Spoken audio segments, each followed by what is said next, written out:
How do you do, boys and girls? My name is Alfred Hitchcock, and I'm delighted to find that you believe in ghosts too. After all, they believe in you, so it is only common courtesy and politeness to return the favor. As a matter of fact, I tell them human stories all the time, and they enjoy them immensely. Now, of course, the best way to listen to ghost stories is with the lights out. There is nothing like a dark room to attract ghosts, and you may like to have some of our mutual friends come and listen with you. Are the lights out? Good. Doors closed? Blinds drawn? Excellent. Don't worry about the ghosts getting in. They can slither through keyholes and under doors, you know. Now just be quiet. Hear that slithering? Ah, good. Now that we're all here, we can begin. First of all, let me say that I have always been curious about those things which makes the average person's blood run cold with fear and horror. But then the average person becomes upset over such simple things as a door opening, footsteps in the hall,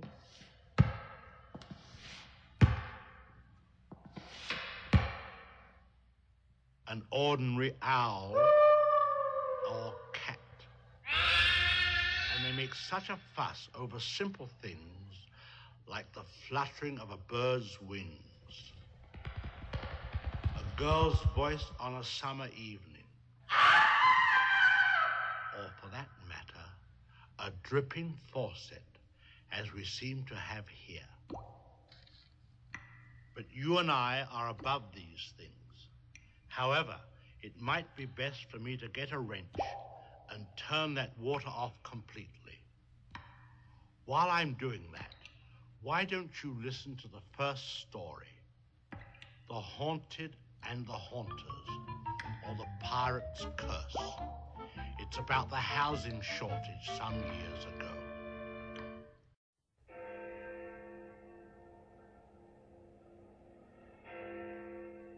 I had just arrived back in London with my family from a trip to India.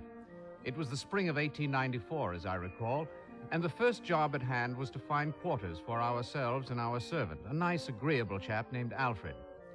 After several days of touring the busy streets of London, I finally found a house that was unoccupied. Taking down the address of the owner, I went around to see him. He was delighted to see me, much too delighted, in fact. He said he would let me use the house rent-free for an entire year if I could move in immediately. Poor fellow had the idea the place was haunted. For my part, I was delighted and made plans to stay there that very night. I was pleased to find that Alfred was willing to join me in the little adventure. I sent him on ahead and ran around to our hotel to notify my wife of our good fortune and tell her I was spending the night in our new house. I reached the house, knocked, and my servant Alfred opened the door. He lit a candle, and we went to the rooms we were to occupy for the night. My bedroom was the largest. The four-poster bed was opposite the fireplace, and Alfred soon had a fire burning bright and clear. A door communicated with the small room that Alfred was to occupy, which had no other exit but that door leading to my bedroom. In the bureau, which rested near the bed, I found an old silk kerchief, a few odds and ends of female dress, and two faded letters tied round with a narrow ribbon of pale yellow. While I read them, Alfred opened a small box and removed a revolver and a dagger which I had ordered him to bring. One could never tell. Each letter consisted of one line. The first stated, "What's done can't be undone." And the second, "There's nothing against you unless the dead could come to life." In a shaky female hand had been written, "They can." It was then that I noticed on the outside envelope the words, "Lost at sea." I laid the letters on a table in the center of the room, stirred up the crackling fire, picked up a volume of Dickens and read quietly enough until about 11:30. I told Alfred he might retire to his room. A few moments before midnight, I felt a sudden draft of cold air pass by my cheek. I fancied the door to my right had got open, but no, it was closed. I then looked to the left and saw the flame of the candles flicker violently. I sprang up and seized the revolver and the dagger. Then I heard 3 slow, loud, distinct knocks at the head of my bed. Suddenly, Alfred ran from his room. If ever I saw horror in the human face, it was then. He gasped in a hollow whisper that scarcely seemed to come from his lips. "Run, run, it is after me." He ran to the landing and down the stairs, taking several at a time. In a moment, I heard the street door open and slam shut. I was alone in the haunted house. Then, I saw it. How shall I tell you what it was like? It was a darkness, shaping itself forth from the air in very undefined outline. I cannot say it was of human form, and yet it had more resemblance to a human form than anything else. As it stood, its dimensions seemed gigantic, the summit nearly reaching the ceiling. As I stared, I thought that I distinguished 2 eyes looking down on me from the boiling air. I tried to speak, but could not. I could only think to myself, is this fear? Is this fear? I tried to move, but could not. I felt as if I were weighted down by an irresistible force. Opposed to my will was another, far superior. My fear now became horror, horror that no words can convey. Still, I retained pride. And if not pride, then courage. For in my mind I said, this is horror, but it is not fear. Unless I fear, I cannot be harmed. With a great deal of effort, I reached my hand out toward the dagger on the table. But as I did, I felt a strange shock on my arm and shoulder, and I was powerless. And now the light slowly began to wane from the candles.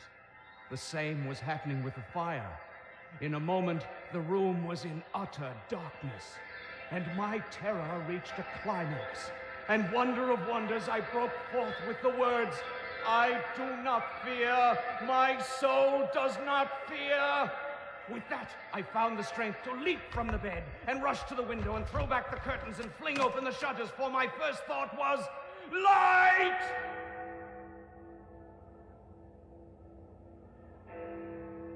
As the bright moonlight flooded into the room, I felt a joy that almost compensated for the previous terror.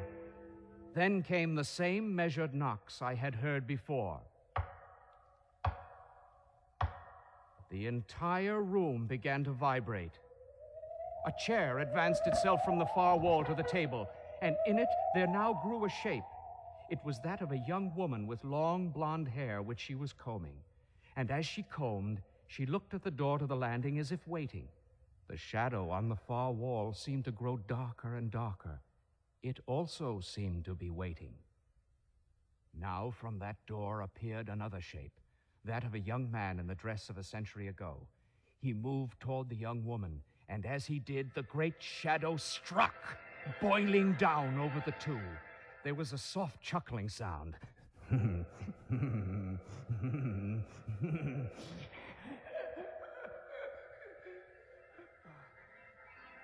Then the great shadow whirled away as if in triumph, and there on the floor it left the wispy figures of the young man and woman. As it had been withdrawn, the flame grew in the candles and the fire in the grate. The whole room came once more calmly into sight. The next day, I explained the night's proceedings to the owner, and together we went over the house with a fine tooth comb. In the basement, we found buried back under the bedroom wing a battered sea chest with a crest on it bearing the letters G.H., and in it a sheaf of papers which explained the ritual of the night before. G.H. were the initials of Gideon Hawke, an English pirate who had been in love with the young girl who lived in this home 100 years ago. She refused his attentions and married a proper gentleman of aristocratic birth. In a rage of vengeance, Hawke vowed their death. But before he could arrive in England on his terrible mission, his boat was caught in a storm, and nothing survived but the wreckage in which was found the trunk. A short time later, the young lady and her husband died under very mysterious circumstances. With the removal of the trunk, the nightly reenactment of Gideon Hawke's revenge ceased. And I must say that the house has become a fine, cozy home for myself and my family. As a matter of fact, we still live there.